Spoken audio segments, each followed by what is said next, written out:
given up for dead, returns to his people, to sacred Sparta, a king! Our king, Leonidas! Ho, ho, ho! It's been more than 30 years since the wolf and the winter cold. And now, as then, a beast approaches. Patient and confident, savoring the meal to come. The road to This Kyiv beast is not made a of simple- men and horses, swords and spears. An army of slaves, vast beyond imagining, ready to devour tiny Greece. Ready to snuff out the world's one hope for reason. Ready to snuff out the world's one hope for reason and justice. A beast approaches. It was King Leonidas himself who provoked it.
Sweat here, the less you bleed in battle.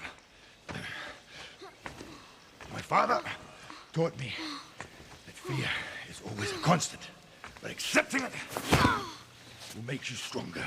My queen, a Persian emissary awaits Leonidas. In the end, the Spartan's true strength was the warrior next to him. So give respect and honor to him. It will be returned to you. First, you fight with your head. Then you fight with your heart. What is it? A Persian messenger awaits you. Do not forget today's lesson. Respect and honor. Respect and honor.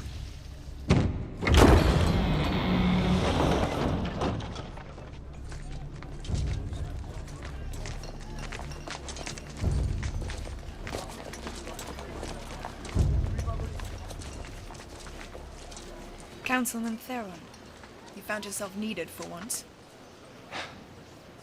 My king and queen, I was just entertaining your guests. I'm sure.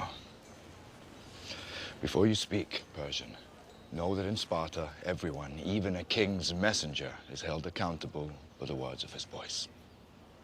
Now, what message do you bring? Earth and water. You rode all the way from Persia for earth and water. Do not be coy or stupid, Persian. You can afford neither in Sparta. What makes this woman think she can speak among men? Because only Spartan women give birth to real men. Let us walk to cool our tongues. If you value your lives over your complete annihilation, listen carefully, Leonidas. Xerxes conquers and controls everything he rests his eyes upon. He leads an army so massive, it shakes the ground with its march. So vast, it drinks the rivers dry.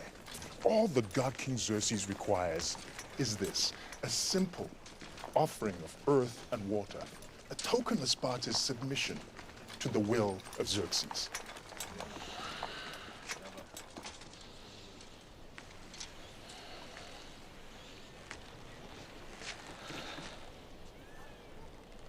Submission. Now that's a bit of a problem. See, rumor has it, the Athenians have already turned it down. The hallways And if blacked those out since the war philosophers and began, to avoid boy becoming a lovers target for... found that kind of nerve, then We must... Putin is saying, oh, they're going to sanction me. They sanctioned me for the last 25 years. You mean I can take over a whole country and they're going to sanction me? You mean they're not going to blow us to pieces, at least psychologically? The problem is not that Putin is smart, which of course he's smart, but the real problem is that our leaders are dumb. And they so far allowed him to get away with this travesty and assault on humanity. That's what it is. This is an assault on humanity. So sad. Putin is playing Biden like a drum, and it's not a pretty thing as somebody that loves our country to watch. Just not a pretty thing to watch. Be diplomatic. And of course, Spartans have the reputation to consider. Choose your next words carefully, Leonidas. They may be your last as king.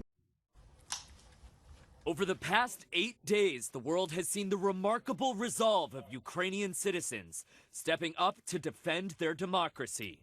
And now, Americans joining them on the front lines. I'm going to hop a flight, hopefully all the way to Warsaw, and then join up with the Ukrainians and help them however they want me to help them. Brian, a Marine Corps veteran, marrying his fiancée Mia early in Salt Lake City on Wednesday after deciding to join the Ukrainian Defense Forces. It feels hard, but it feels right.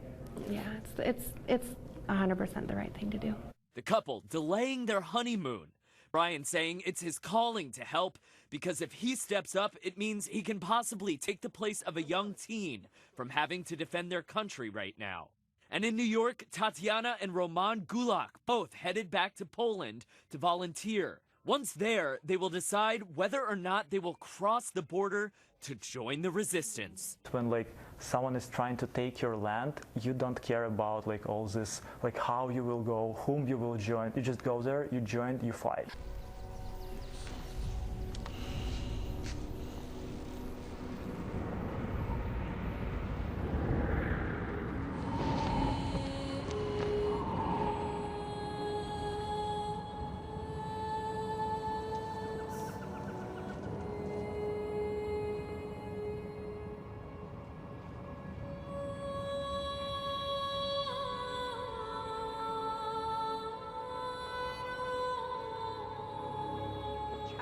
Russian soldiers and telling them to go home. Let's play it. We'll get your thoughts on the other side, Trey. Что, стрелять будете? Давайте, у меня нема ничего. Давайте, что такое? Вы ж братья долбаные. Давайте.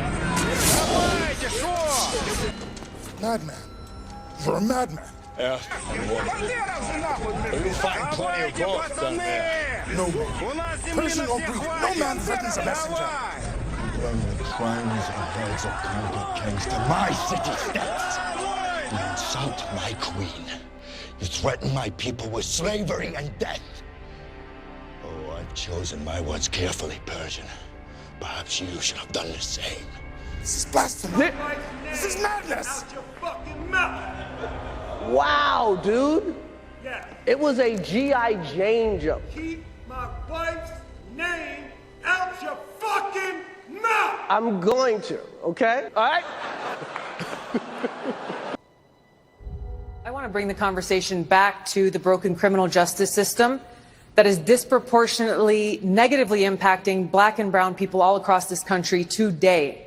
Now, Senator Harris says she's proud of her record as a prosecutor and that she'll be a prosecutor president, but I'm deeply concerned about this record.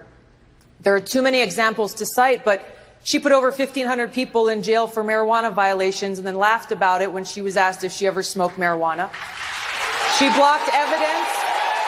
She blocked evidence that would have freed an innocent man from death row until the courts forced her to do so. She kept people in prison beyond their sentences to use them as cheap labor for the state of California. And she fought to keep cash bail system in place that impacts poor people in the worst kind of way. Bottom line is, Senator Harris, when you are in a position to make a difference and an impact in these people's lives, you did not. And worse yet, in the case of those who were on death row, innocent people. You actually blocked evidence from being revealed that would have freed them until you were forced to do so. There is no excuse for that. And the people who suffered under your reign as prosecutor, you owe them an apology. Oh, wow. Richard Williams was a fierce defender of his family. You got to be able to take abuse. You got to be able to have people talk crazy about you. I want to apologize to the Academy. I want to apologize to all my fellow nominees. Art imitates life. I look like the crazy father, just like they said. I look like crazy father, just like they said about Richard Williams. But love will make you do crazy things. Madness. This is Sparta!